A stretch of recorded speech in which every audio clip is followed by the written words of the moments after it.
Mais d'abord, une petite question pour Jean-Sébastien et Guillaume. Est-ce que vous avez déjà testé la VR, messieurs ? Oui, dans les bureaux de Vincent il y a 2 ou 3 ans. Vous connaissez... Encore c'était un POC. Non, j'avais pas croisé Vincent, mais quelqu'un d'autre. Mais d'ici, j'imagine que depuis 3 ans, il y a eu pas mal de... Mais déjà à l'époque, c'était assez impressionnant. On en parle. Jean-Sébastien, j'imagine oui, que toi, spécialement jeux vidéo. Le jeu vidéo, bien sûr. Oui, avec le casque PlayStation 4, exactement. etc. Mais il y a aujourd'hui la possibilité, en fait, de chausser son masque et de regarder un film. Vincent Tessier, notre invité, bonjour. Bonjour. Vous êtes, merci d'être avec nous dans l'Ultra Haute Émission. Vous êtes le fondateur de CinéVR. Je le disais, on chausse un masque et on se croit au cinéma, c'est ça ? Alors c'est le principe. On est parti d'une passion du cinéma, passion des technologies immersives, des casques de réalité virtuelle. Et on s'est dit qu'avec ces technologies, on allait pouvoir amener le cinéma à la maison grâce aux casques de réalité virtuelle. Et ceci pour plusieurs raisons. D'abord pour des gens qui ne vont pas au cinéma parce qu'ils ont un handicap. Et puis pour toute une population qui aujourd'hui ne va pas au cinéma parce que c'est compliqué, parce que c'est cher, parce qu'il faut s'organiser quand on a des enfants en bas âge. Et donc on s'est dit que finalement on allait leur apporter l'expérience de la séance de cinéma à la maison. Parce que le cinéma, c'est une ambiance. Hein. Ouais. C'est presque comment dirais-je, quelque chose qu'on organise.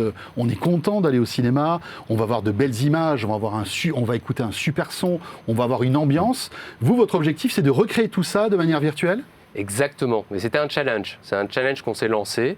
On s'est dit, qu'est-ce qui fait l'ambiance du cinéma ? Donc on a réfléchi, on a essayé de prendre les différents éléments et on a essayé de les reconstituer en réalité virtuelle. Donc l'ambiance, c'est d'abord une salle obscure avec une image sur un grand écran, une image qui va se réverbérer sur les côtés, le sentiment de présence, d'avoir des personnes autour de soi qui vont pouvoir, avec qui on va pouvoir interagir, avec qui on va pouvoir discuter, avec qui on va pouvoir partager ses émotions. Et puis quelque chose d'assez fin qui est très important, c'est le son. C'est d'avoir un son qui soit enveloppant et qui soit très présent, avec donc un son qu'on a spatialisé, et de sorte que quand on tourne la tête, on ne va pas avoir le même son dans l'oreille droite et dans l'oreille gauche. Mais franchement, est-ce qu'aujourd'hui, cette technologie de réalité virtuelle est assez mature, assez mûre pour en fait tromper le cerveau et se croire dans une salle de cinéma ? Alors, si je prends toutes les personnes qui ont essayé l'expérience, oui. Il y a 3 ans, quand vous avez essayé l'expérience, c'était encore quelque chose d'assez nouveau. Les casques étaient lourds, l'image n'était pas forcément très qualitative. Et puis, chaque année, on a des bons technologiques, on améliore la qualité visuelle. Et aujourd'hui, on a des casques très légers, qu'on appelle autonomes. On n'a pas besoin de les connecter à un ordinateur ni à un téléphone portable. Et avec une dalle, donc l'écran, qui est de haute résolution. Et du coup, on a vraiment ce sentiment de présence, à tel point que les personnes qui essayent l'expérience et qui enlèvent le casque ont un retour à la réalité qui est presque surprenant, presque dérangeant, de se dire « Waouh, j'étais parti et d'un seul coup, je me retrouve dans le réel, c'est bizarre ». Alors, on sait que le jeu vidéo existe en réalité virtuelle avec plus ou moins de succès. Hein. Il y a des choses qui sont réussies et d'autres un peu moins. Mais il est compliqué de rester 2 heures avec un masque sur la tête. Est-ce que là, on peut chausser son masque pendant 2 heures pour regarder un film ? Alors, on a tout optimisé pour pouvoir voir un film pendant plus de 2 heures. Donc au niveau des textures, au niveau de l'utilisation de la mémoire, parce qu'un casque, ça peut en termes d'énergie, ça peut se vider très vite. Donc on a tout optimisé pour que l'expérience puisse durer au moins 2 heures.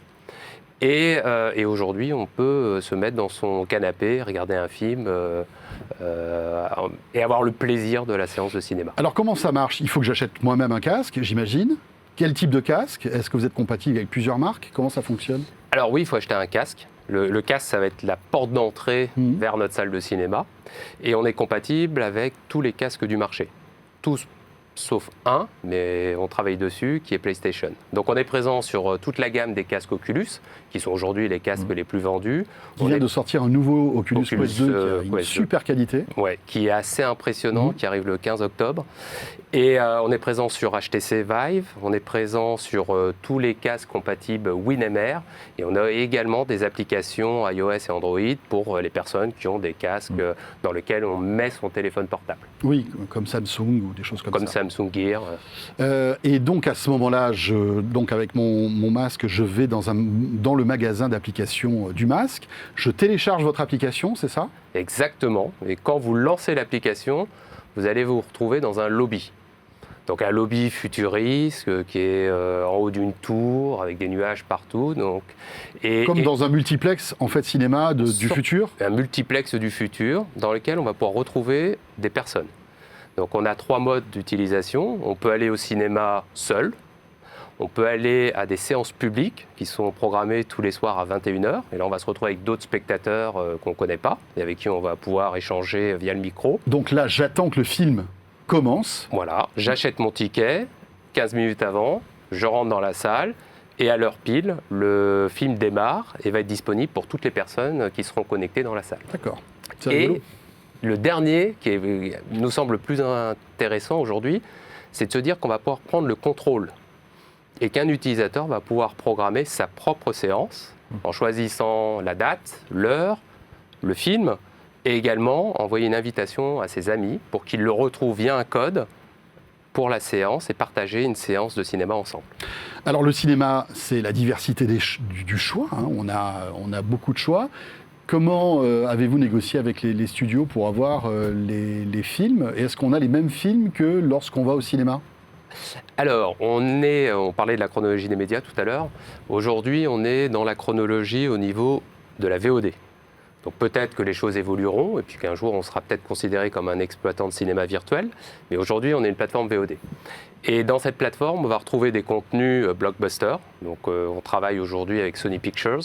Et donc on a des films très récents comme Venom, on a toute la série des Spider-Man, donc des films plutôt grand public. Mais on a également des spectacles vivants. On travaille avec des studios indépendants, donc on peut voir des pièces de théâtre et des courts-métrages, et également, comme on est dans un univers de réalité virtuelle, des contenus 360. Et là, on travaille avec tous les studios VR français et européens qui nous confient leurs contenus.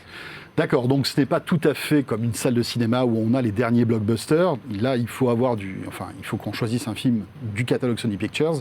Et quelle est la chronologie des médias, justement ? C'est-à-dire que là, je vais être obligé d'attendre combien de mois avant de retrouver un film Sony Pictures dans votre système ? C'est 4 mois. C'est 4 mois, C'est 4 mois. Donc c'est relativement récent. C'est assez rapide.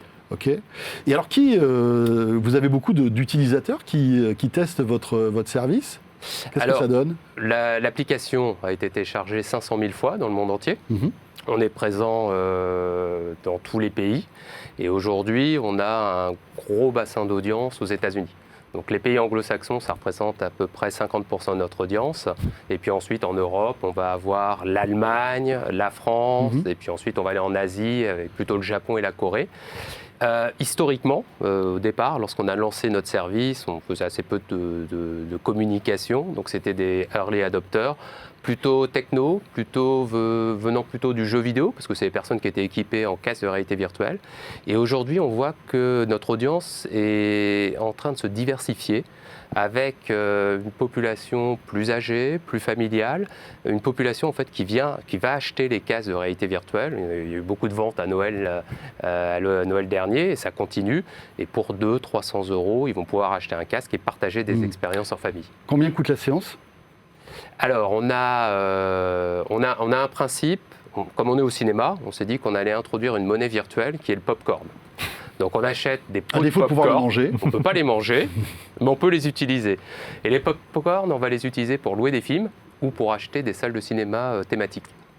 Et les contenus, le premier prix, c'est à peu près 300 popcorn qui correspond à 3 €. Donc là, on va être sur plutôt des contenus courts ou des vidéos 360 degrés de moins de 15 minutes. Et puis sur les contenus plus longs, on va être à 7 € pour des films 2D et 8 € pour des films 3D. Parce que la 3D, elle est intégrée dans les casques de réalité virtuelle et ça donne un nouvel âge de développement de la 3D. Guillaume ?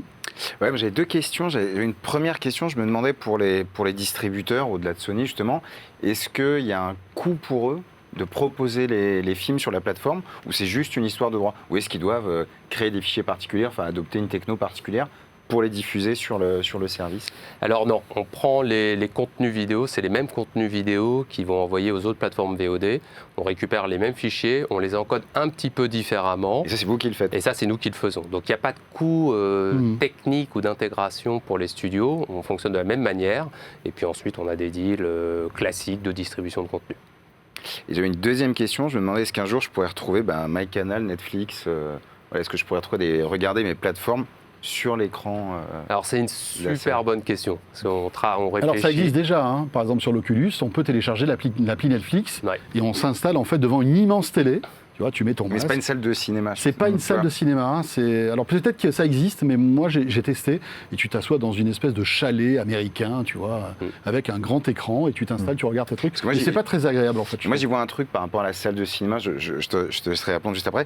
C'est une des vertus moi que je peux imaginer, c'est il y a plein de films qu'on n'a pas pu voir en salle, les films des années 80, 70, etc. Et là, tu vas pouvoir te faire l'expérience de voir, je sais pas, Apocalypse Now, ou tu vois, des grands classiques. Et je me dis, le plus simple, c'est de les retrouver sur tes plateformes. Alors, on réfléchit à ça. Bon, aujourd'hui, on a encore une audience on a 500 000 téléchargements, mais on n'a pas non plus l'audience de Netflix. Mais on envisage dans le futur d'utiliser notre lobby, qui est la porte d'entrée, pour amener vers d'autres univers. Et ça pourrait être un univers MyCanal, ça pourrait être un univers Amazon Prime, et qui soit finalement de pouvoir aiguiller nos utilisateurs dans d'autres salles avec d'autres types de contenus. Pourquoi pas. À tester donc CinéVR. Merci beaucoup Vincent Tessier. Merci à vous. D'être venu dans ce studio.